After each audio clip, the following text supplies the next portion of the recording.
We welcome you into Week 13 of the Mike Turner Show as Carson-Newman falters in the NCAA playoffs to the Lenoir-Rhyne Bears 49-21.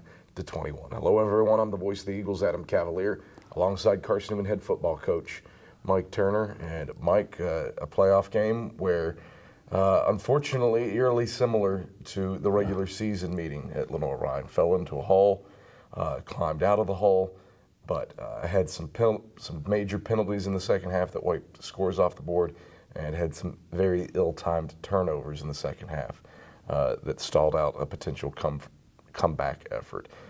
First off, I suppose, how proud are you of your kids for not just lying down, which you very easily could have done down 28-0 after one? Well, I'm just grateful that's not in their DNA. That's not in the DNA of the coaching staff. I think our kids got a lot of fight in them and a lot of grit in them, and we found a way to get some things going there in the second quarter, and could have had more. You know what I mean? Could have had more, but goodness, you can't. That's a hard hole to get out of, and I commend them for their fight and not giving up, and we felt like we were in that thing to a point there in the fourth quarter probably. Had 3 punts that went south on the day. 2 were blocked. 1 was returned for a touchdown. A punt snap that was fumbled. Not to mention, you also fumbled 6 more times. Lost 3 of those. Too many miscues against a team the caliber of LR. No question. And when you're playing a great football team, and Lenoir-Rhyne is a great football team, and we wish Coach Cronick and them our best in the remainder of the playoffs. They'll represent the South Atlantic Conference well. You can't make those kind of mistakes, and everybody knows that. And we were a play away here or there. We get a snap, we get this, that type of thing, and it got to the point where we got, okay, hey, we've been here before, and was what we said. We've been here before, and we'll fight our way out of it, and we did. A contest too, where if you said, hey, you're going to hold LR to a season low, 293 yards of total offense, you probably feel like your chances are pretty stout. And of the 49 points that LR scored, 5 of those touchdown drives came on fields that were shorter than 30 yards. Right. But penalties played a role too. You scored 7 touchdowns. 4 of them came off the board, 1 due to a pass interference, 3 others due to holding penalties. How do you use the penalties as a teaching tool heading into next year? Well, you make teaching tapes of every situation, and you're in a football game, and you're competing at the top 16 left in the nation. And you've got kids that are playing hard, and they're making plays, and it's hard to understand that you make a big play and this gets called, you make a big play and that gets called, you make a big play and that gets called, and that can lead to frustration, and it did, and it's got to be a great learning experience. You got to overcome those things, and we overcame a lot of adversity yesterday. A lot of it we didn't overcome. It was self-inflicted. Our kids played hard. Without the giveaways, we were in the ball game. We had a chance to win the ball game without the giveaways. So that's where we were. When you get to this kind of football game, that's exactly how it's going to be. That was Lenoir-Rhyne and Carson-Newman, and that's 2 of the best in Division II. And you got to protect the football. You got to take the football away. And you've got to take advantage of your opportunities. Pretty difficult to overcome 3 issues in the punting game plus 3 more turnovers on its own. Pretty tough to overcome 15 penalties for 150 yards compared to 3 for 25 for LR on its own. You combine those together, nigh impossible against a team the caliber of LR. It is. It would be hard against a football team that was 0-10 to overcome that. That's you can't afford to have those self-inflicted wounds, and gosh, those all came at prime times. They came at ball game winning opportunities. So you gotta learn from those things. But you also gotta the first thing you gotta do is know that ball game, that was a loss, and we didn't get it done the way we wanted to get it done. We got beat, but that does not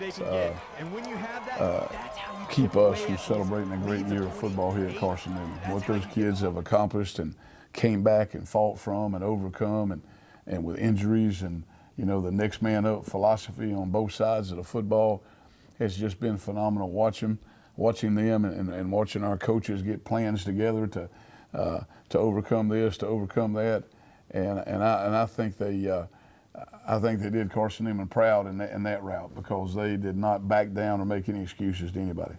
Carson-Newman falls in the second round of the NCAA playoffs to Lenoir-Rhyne. Break down the first half when we come back after these messages on the Mike Turner Show. When I decided to go back to school to get my master's, I had a lot of options. But the master's program at Carson-Newman University was a perfect fit. With both on-campus and online courses, I can work around my schedule And find all the classes that I need.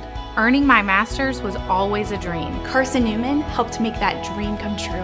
Thanks, Carson-Newman. Thanks, Carson-Newman. Thank you, Carson-Newman University.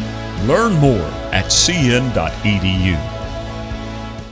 All right, back on the Mike Turner Show as Carson-Newman falls in the NCAA playoffs. The Lenoir-Rhyne Bears, 49-21. I'm Adam Cavalier alongside Carson-Newman head football coach Mike Turner. Mike, we could go on and on about the frustrations of the game, but certainly two guys put their mark on Carson-Newman football, and we'll start with the guy who returns, and that should be terrifying for the rest of the South Atlantic Conference and Super Region 2, and that's Braxton Westfield. First time in more than 18,000 days in 50 years that somebody catches 10 passes in a single game in Carson-Newman football history. 10 for 139, 2 scores, and his first touchdown probably is a SportsCenter top 10 moment for what Braxton Westfield did. What's he meant to this program, reestablishing an elite deep threat like you had your first year as head coach with Dorian Miller? Well, he's been a very special talent to this offense. I think he and Romaine Kelly are a twosome that people have to account for in a lot of different ways. It should, and it does, provide for a lot of relief to try to run the option in there with it, as long as you've got those two guys as deep threats. They're very competitive. They're very unselfish. I've watched them change formations so the other ones get a chance to catch the ball. I mean, that's the kind of kids they are. And just very proud for them to be a part of our program. I'm very proud of how they work together, how hard they work in practice to get better at what they do, and their attitude. You know, gets catch a touchdown pass, it gets called back. Okay, they didn't go in the tank. Let's throw it again the next time. And so very, very proud of, and the catches that guy made yesterday, and Romaine, and then some were wiped off the board because of penalties. That's a very productive day. You have the record setter in Braxton Westfield, but you also have a guy named Antonio Wimbush who leaves an indelible mark on this program, not just through the record book. Yes, he is the program's third all-time 4,000-yard rusher, but his high-character guy has come through Carson-Newman. What has he meant to you, this program, over his 5-year career? Oh, goodness, just to watch a young man grow up as a player, as a man, as growing in his relationship with God, and he has done that. And he's been a guy that's been a great example for many kids on this football team. But he's very worthy of having himself established in the record books as a goal for somebody else to try to get to. He's a guy that's going to leave a positive legacy at Carson-Newman University, no doubt about it. A first half, again, we kind of touched on it earlier, fell behind 28-0, but rallied with 21 unanswered in the second quarter. How'd you do it? Well, we simply executed better, all right? the plan that we had there in the first quarter is the same plan we worked in the second quarter. We simply executed it better. I think we were able to maintain blocks a little bit longer. They got a great defensive front and linebacking core, and we held blocks a little bit longer, a little bit better to get some things going in the running game and the passing game. But gosh, that's we told those kids all week we're going to have to do some things a little bit different, be a little bit more up front, trying to be explosive on first downs. And I think we got much of that accomplished yesterday. Carson-Newman was behind 28-21 at the halftime break. Can we look at those first half highlights? 2nd and 7 for Carson-Newman. Eagles go with Wimbush and Dindy as the split-backs. Straight drop for Thackerson. Settles in. Throws it to the left sideline. That's complete to Braxton Westfield in LR territory. He runs under it and steps out of bounds down at the Bears' 46-yard line. Oh, for the Eagles. Left hash at their own 9. Straight drop for Thackerson. He's going to throw the bomb along the right sideline for Westfield. Westfield goes up and gets it, hauls it in, and brings it down up at the 49-yard line. Jarvis Smith brings him down. Take it down to the 49 in LR territory. Braxton Westfield, beat option to the left, pitch to Wimbush. He's got running room. Across the 40, cuts back right to the 35. Wimbush bouncing along the left sideline inside the 30. And forced out by Eric Jackson down at the 25-yard line after a 22. First and goal for the Eagles. Evans takes, quarterback sneak. Evans pushing forward. He gets the surge. Touchdown, Carson-Newman. Derek Evans lights the lamp and scores his 8th career rushing touchdown here at Moritz Stadium. And Bears right hash at the 39, unbalanced line to the left, leading 28-7. Handoff up the middle and it's a fumble, and it's picked up by DeMarcus Jones. Jones ranging his way to the left, stays on his feet.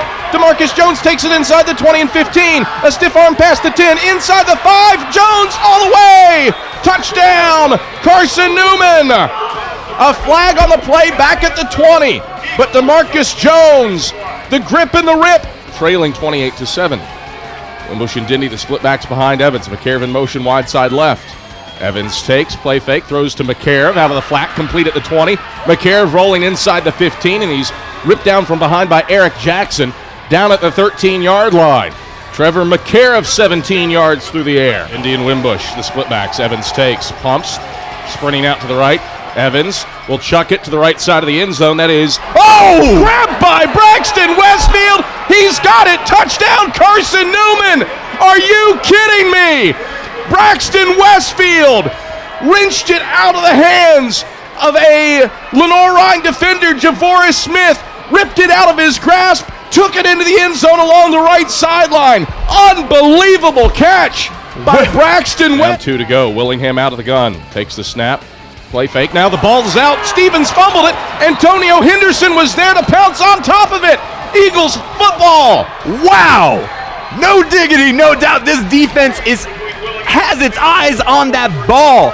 First down and 10 to go for the Eagles. Left hash from the LR12. Thackerson takes, throws the fade. Right side for Westfield. Westfield runs under it. He's got it. Touchdown, Carson-Newman. Wow! Braxton Westfield eating up Javoris Smith, abusing him on the right side of the end zone.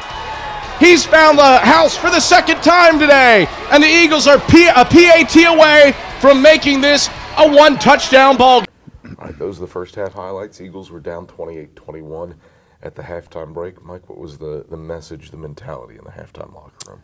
Well, just to understand that we fought our way back. We'd overcome so many mistakes that were big mistakes, that were put points on the board mistakes. And, we had to we wanted to get back and make sure we kept the game under control from our part of it on defense and offense, and to shore up the parts of the kicking game. It felt like we got through halftime, and I thought the kids were okay.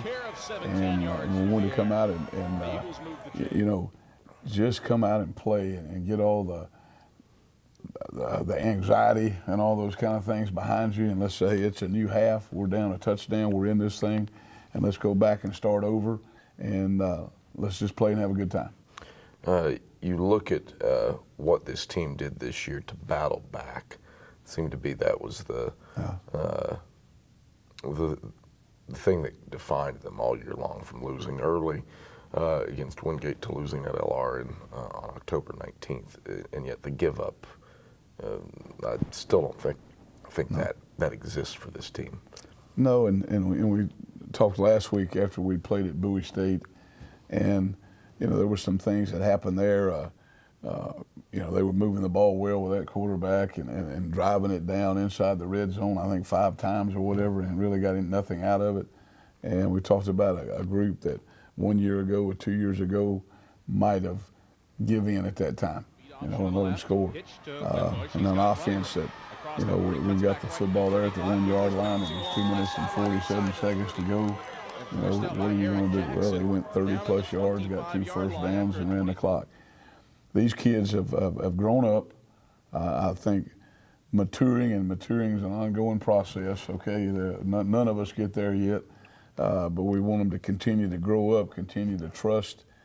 And the more that you can trust, and trust in yourself and trust in the people around you, the easier it is to have that fight, to have that faith. And I've been very proud all year of how these kids have kept the faith and kept the fight in them, and understood that, they wanted to finish strong.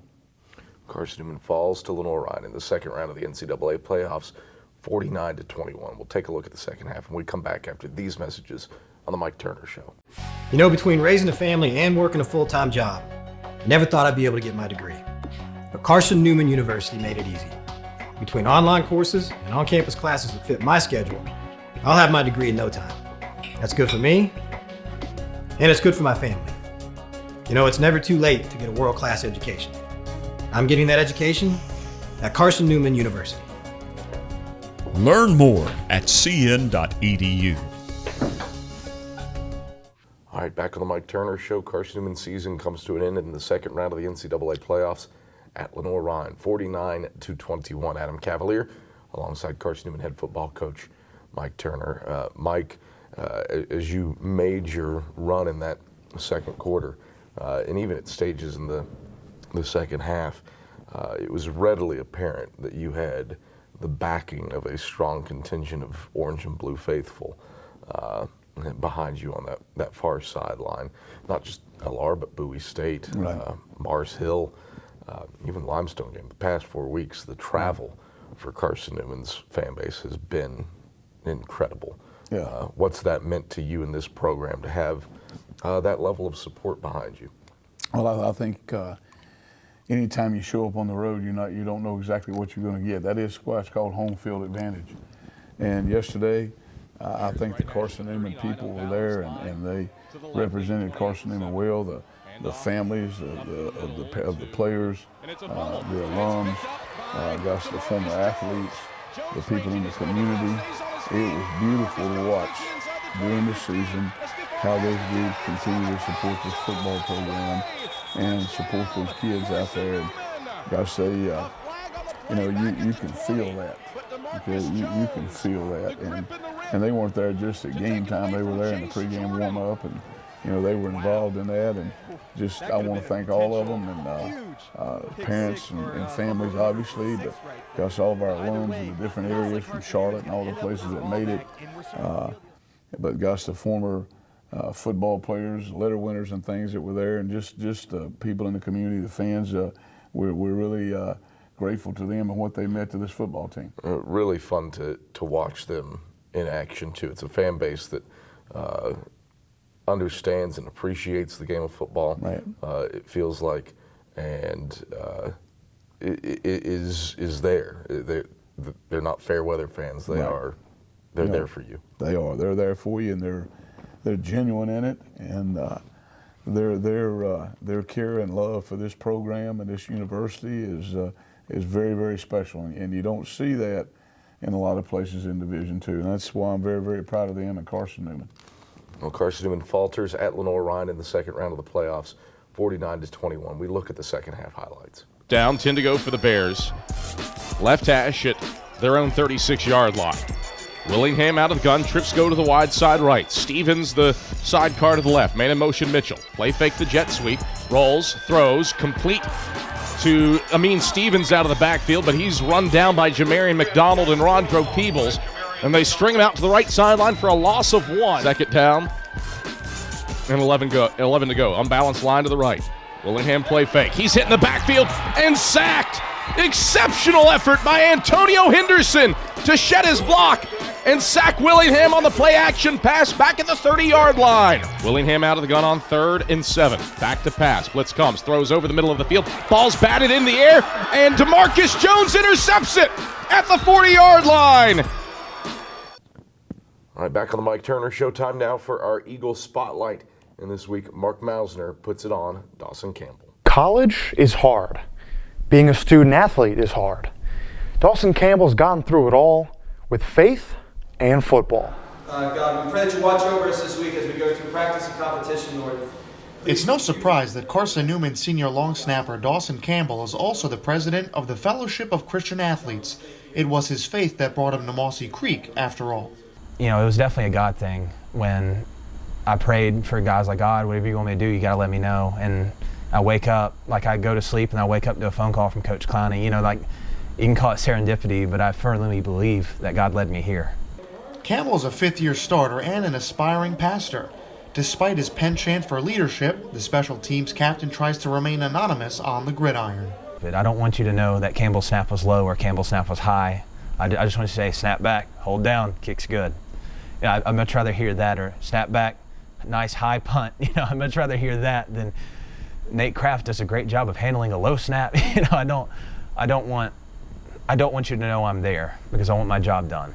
He likes to be the leader, and he likes to take on the role of not telling people what to do, but making a game plan, and he likes to do that, and I find that very funny about him. But overall, he's a great guy, and I love to be around him. You know, sometimes there are guys on the team, even now, that have had a bad game, or, you know, they're just, things aren't going, and I'll just, hey man, I'm praying for you today. Like, I hope, I'm with you, no matter what, I got your back. And that's what I believe God put me here to do, why I was called to Carson-Newman. Sometimes Campbell himself needs to be lifted up. When things got tough his junior year, his faith was there for him. I was grieving the loss of my grandfather. He was like a friend to me. I had to tell myself I can't be broken, no matter what. And so the only way I learned that was through my faith. I had to read more. I had to read the Bible more. I had to pray more. I had to seek a community more. I had to be intentional to spend times with Christ. And, you know, it really worked out. Man, he showed up when I needed him to show up, and it worked out. Campbell's time as an Eagle has shown him that in football and in life, it's best to focus on the play in front of you and not the ones behind you. The next thing that matters is the next thing up, rather than what's coming in 4 months, rather than what happened a week ago or a day ago or an hour ago. You can't change that. And, you know, sometimes with an anxious long snapper, the most important thing is the next ball. And that's probably one of the biggest things, but it's also, you know, if I deliver a bad speech or give a piece of bad advice, you know, the next one is the most important. And just move forward. I think the biggest thing is keep moving forward. Don't stop. Don't look back. Just keep driving ahead. For the Eagle Sports Network, I'm Mark Mausner. All right, thank you very much, Mark Mausner, Mike Turner, Dawson Campbell. Yeah, he's continued the trend of long snapper you between him and Dusty Nance. You feel like you've had an all-conference long snapper for the last 7 years. But probably more importantly, Dawson Campbell, one of the more active and involved folks with FCA, and is poised to do big things in the community once he moves on from Carson-Newman. Oh, there's no question. He's, you know, he's proven himself in his church work, in his work with FCA. Gosh, he's had mission work here with this football team. He's a guy that on the nights that we've had the tutors come over, he's volunteered to work with kids in religion classes and that type of thing to help them out. And I believe that God's got a special plan for Dawson Campbell and what he's going to be doing in a church setting, somewhere, and, you know, planning on getting married this summer. So we're excited about the future of Dawson Campbell. Outkicked his coverage there too, which I didn't know a long snapper was capable of. They're really not, and you're exactly right. He way outkicked that coverage, exactly. Normally we preview the next opponent. Unfortunately, that's not a thing this week. What are your final thoughts on the 2019 edition of the Carson-Newman Eagles? Well, I think the the 2019 edition is a great story. It's going to be a great read for the people right now. I think it's going to be a great read for these kids in the future when they look back and see what 2019 meant to them. You know, you lose a senior class that's been very instrumental in the success of this program, and I think they're a special part of that read. And then the kids that are returning in this program, kids that made a difference this year, that are going to be leaders and difference makers in the years to come in this program, then it's going to be a great read for them. But very proud of these kids and very proud of this coaching staff, very proud of our fans and alums and people that have backed us and supported us.